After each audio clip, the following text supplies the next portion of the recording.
Tara samahan niyo ako i-receive ang delivery ng supplier CDC.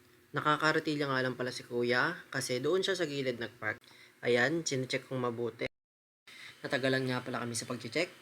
Nagkandalito-dito na kasi kami dahil mayroon pala silang out of stock na kung saan hindi maayos ang pagkakasulat sa resibo.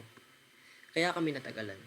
Bago lang kasi si Kuya Delivery Boy, kaya hindi rin nabanggit sa akin na may out of stock pala. Sa wakas, natapos na rin namin i-check, kaya pwede na ipasok sa loob ng bodega.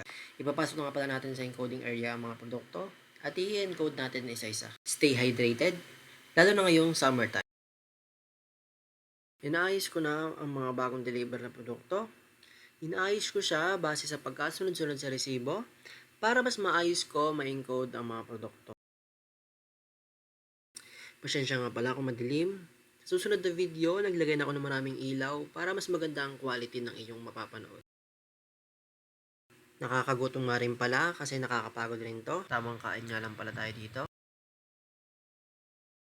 Gagawa nga pala muna ako ng temporary price list hanggat hindi pa natin natatapos ang master list para hindi mahirapan yung mga tao natin sa tindahan. Tapos ko na nga pala gawin yung temporary price list. Mga 20 pages rin yan.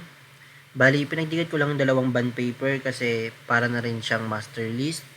Andyan na yung supplier price, markup, lowest price, selling price, product description, kaya maraming columns yan. Mag-i-encode na ulit ako. Yan, magsi-setup na ako. Wala nga pala akong dalang mousepad, kaya yan muna yung mousepad ko, yung damit. Salamat sa panonood. Sana may panibago kayo natutunan sa negosyo. Kung gusto nyo pa makapanood ng mga karagdagang kaalaman sa negosyo, i-click ang subscribe at follow button. Allen Business para sa inyong business. Paalam!